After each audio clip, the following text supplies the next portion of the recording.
जय श्री कृष्णा। आइए सुनते हैं दशा माता की चौथे दिन की कथा। एक साहूकार था, उसके परिवार में 5 पुत्र, उनकी बहुएं तथा एक पुत्री थी। पुत्री का विवाह हो चुका था, परंतु उसका गौना नहीं हुआ था। इस कारण वह भी अपने माता पिता के घर में रह रही थी। एक दिन साहूकार की पत्नी दशा माता का डोरा ले रही थी। उसकी बहुओं ने भी डोरे लिए। बहुओं ने अपने सास से पूछा कि क्या ननद के लिए भी डोरा लेना है। सास ने कहा हाँ। इस पर बहुओं ने कहा कि उनकी तो विदाई होने वाली है, यदि व्रत से पहले ही विदा हो गई तब क्या होगा। सास ने उत्तर दिया, मैं व्रत का सारा सामान साथ में रख दूंगी, वह अपने ससुराल में पूजा कर लेगी। ऐसा ही हुआ। उसके ससुराल से लेने उसका पति आ गया। माँ ने बेटी को विधि पूर्वक विदा किया और उसकी पालकी में पूजा का सब सामान रखवा दिया। लड़की जब अपने ससुराल पहुंची तो उसके घर के आंगन में गलीचा बिछाकर बैठाया गया। आस पड़ोस की महिलाएं नई बहू को देखने आने लगी। सब उसकी सुंदरता और गहने कपड़ों की तारीफ करने लगे। किसी की निगाह उसके गले में बंधे डोरे पर पड़ गए। वह बोली, बहू की माँ बड़ी टुटके वाली है। सबकी निगाहें उसकी बात सुनकर उसके गले में पड़े डोरे पर पड़ी। सभी स्त्रियां डोरे के बारे में अपनी अपनी राय प्रकट करने लगी। शाम को सास, ननद, देवरानी, जेठानी, घर की सभी स्त्रियां भी उसी डोरे की चर्चा करने लगी। सब डोरे की निंदा कर रही थी। सुबह से शाम तक डोरे के बारे में सुनते सुनते बहू का दिमाग खराब हो गया। उसने डोरे को गले से उतारकर जलती हुई आग में डाल दिया। डोरे के जलते ही सारे घर में आग लग गई। घर में रखा सब धन जल गया। सब आदमी अपने प्राण बचाकर घर से बाहर भागे। अब घर में केवल नई बहू और उसका पति रह गया, बाकी सब भाग गए। घर का सारा सामान जल गया था। घर में अब न खाने को अन्न था और न ही पहनने के लिए वस्त्र बचे थे। इसलिए दोनों पति पत्नी गांव छोड़कर रोजगार खोजने चल दिए। चलते चलते वे उसी गांव में पहुंच गए जहां की वह लड़की थी। लड़की ने अपने पति से कहा, तुम यहाँ भार झोंको और मैं भी कोई काम ढूंढती हूँ। पत्नी का कहना मानकर वह भार झोंकने लगा और वह स्वयं एक कुएं पर जाकर बैठ गई। उस कुएं पर सारे गांव की स्त्रियां पानी भरने आया करती थी। उस लड़की की भाभियां उस कुएं पर पानी भरने आई, परंतु उन्होंने अपनी ननद को नहीं पहचाना। वे उससे बोली, तुम तो किसी भले घर की लड़की मालूम होती हो, कुछ काम करना चाहती हो तो बोलो। लड़की बोली, काम तो करूंगी, परंतु कोई नीच काम नहीं करूंगी। बड़ी भाभी बोली, हमारी ननद ससुराल चली गई है, तो हमारे बच्चों की देखभाल करती रहना और हमारे घर से सीधा लेकर अपना भोजन बना लिया करना। लड़की इस काम के लिए राजी हो गई। लड़की की भाभियां अपने घर आई और सास से बोली, कुएं पर एक अनाथ लड़की बैठी है, वह हमारे घर रहने और बच्चों की देखभाल करने को राजी है। आप कहो तो हम उसे रख लें। सास ने कहा, खुशी से रख लो, परंतु आपस में कलह मत करना। सब बहुएं राजी हो गई। वे वापस कुएं पर आई और उसे घर ले आई। वह अपने भतीजे और भतीजियों की देखभाल करने लगी और अपना जीवन निर्वाह करने लगी। एक दिन दशा माता का डोरा लेने का अवसर आया। सास के कहने पर सब बहुओं ने डोरा लिया।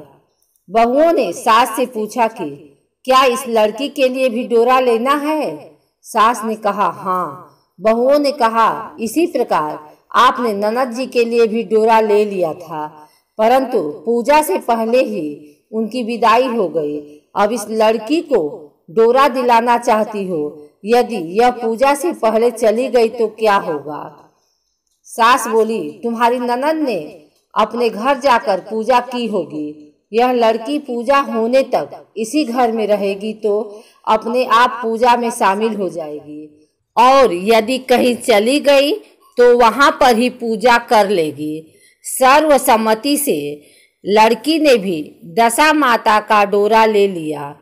9 दिन तक वह दशा माता की कहानी तथा व्रत पूजन में शामिल होती रही। 10वें दिन लड़की की माता व बहुओं ने सब सर से स्नान किया और घर में चौका लगाया तथा पूजन की तैयारी करने लगी। लड़की बहुओं से बोली, यदि कोई पुराना कपड़ा मिल जाए तो मैं भी स्नान कर लूं। बहुओं ने अपनी सास से पूछकर अपनी ननद की साड़ी उस लड़की को दे दी। अपनी पुरानी साड़ी लेकर वह स्नान करने गए। उसने सर से स्नान करके साड़ी पहना और घर आ गई। घर पर पूजा आरंभ हो गई। वह जैसे ही पूजा के पास आकर बैठी तो बहुओं ने कहा, यह तो हमारी ननद जैसी लग रही है। इस पर सास ने नाराज होकर कहा, तुम्हारे मन में जो आता है बोलती रहती हो। पूजा के समय भी चुपचाप नहीं बैठा जाता है क्या? चुप रहो, मुझे कथा कह लेने दो। तुम्हारी बातों से कथा में विघ्न पड़ता है। बहुएं चुप हो गई। घर की सब स्त्रियों ने पारण किया। लड़की ने भी पारण किया। इसके बाद स्त्रियां एक दूसरे का सर गूंथने लगी। एक लड़की ने सर गूंथना शुरू किया। वह बोली कि जैसी गूंथ सिर में है वैसी गूंथ हमारी ननद के सिर में भी थी। सास नाराज होकर बोली, तुम मेरी बेटी की तुलना इससे क्यों कर रही हो? सास ने बहू को तो डांट दिया, परंतु उसकी बात मन में घर कर गई। उसने लड़की से कहा, आज रात मेरे पास सोना। रात तो जब बहुएं सो गई तो उसने लड़की से पूछा, तुम्हारे पीहर में कभी कोई था? उसने जवाब दिया, मेरे 5 भाई और भाभियां थे, तुम जैसी माता पिता थे। उसने फिर पूछा, क्या हुआ? लड़की बोली, पीहर में मैंने दशा माता का डोरा लिया था।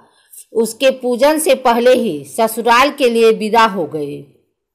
ससुराल में पहुंचकर मेरे गले में पड़े डोरे को देखकर वहां की स्त्रियां हंसी उड़ाने लगी। तब मैंने उनसे डोरे को आग में डाल दिया। उस डोरे के साथ सारा घर जलकर भस्म हो गया। सब लोग भाग गए। हम दोनों भागकर इस गांव में आ गए। उसकी माँ ने पूछा कि तुम्हारा पति कहाँ है? लड़की ने कहा, वह भड़भूजे के यहाँ भाड़ झोंकता है। दशा माता के प्रकोप से हमारी ये हालत हो गई। वह समझ गए कि यह लड़की कोई और नहीं उनकी बेटी ही है। तब उसने अपने 5 बेटे को बुलाकर कहा कि यह तुम्हारी छोटी बहन है। सवेरा होते ही माता के कहने पर 5 भाई भड़भूजे के यहाँ से अपने बहनोई को लेकर आए। उन्होंने उसको स्नान कराया और उत्तम वस्त्र पहनने को दिए। कपड़े पहनकर वह सुंदर साहूकार दिखाई देने लगा। वह कुछ दिन ससुराल रहकर अपने घर चला गया। घर पहुंचकर उसने देखा कि सब लोग पहले की तरह सुखपूर्वक रह रहे हैं। इसके बाद वह अपने ससुराल आया और अपनी पत्नी को विदा कर घर ले गया। वह अपनी दशा पर विचार करती हुई जा रही थी। मार्ग में एक नदी पड़ी। उस नदी में स्नान करके अप्सराएं दशा माता का डोरा ले रही थी। उनके पास एक डोरा बच गया था। वह अप्सराएं बोली, यदि इस डोली में कोई उच्च वर्ग की स्त्री हो तो उसे ये डोरा दे दे। उन्होंने डोली के पास जाकर पता किया और वह डोरा उस लड़की को दे दिया। जब लड़की अपनी ससुराल पहुंची तो सास थाल सजाए, ननद कलश लिए और देवरानी जेठानी अन्य मांगलिक वस्तुएं लिए उसका स्वागत करने के लिए खड़ी थी। नेक दस्तूर हो जाने के बाद लड़की को आसन पर बैठाया गया।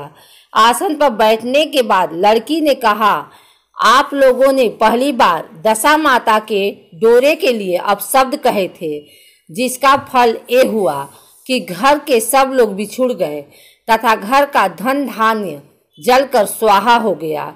बड़ी मुसीबतें उठाने के बाद अब अच्छे दिन आए हैं। आप मैं सभी अब मेरे दशा माता के डोरे की निंदा करने की भूल न करें। जब मेरा व्रत हो तब सब श्रद्धा पूर्वक पूजा करें। सबने खुशी खुशी उसकी बात मान ली। 9 दिन तक व्रत चलता रहा। 10वें दिन विधि पूर्वक डोरे की पूजा की गई। 7 सुहागिनों को न्योता दिया गया। उनका श्रृंगार करके आंचल भरा गया। इस प्रकार दशा माता का पूजन समाप्त हुआ। जिस प्रकार दशा माता ने उस लड़की के दिन फेरे, वैसे ही वह सब पर दया करें।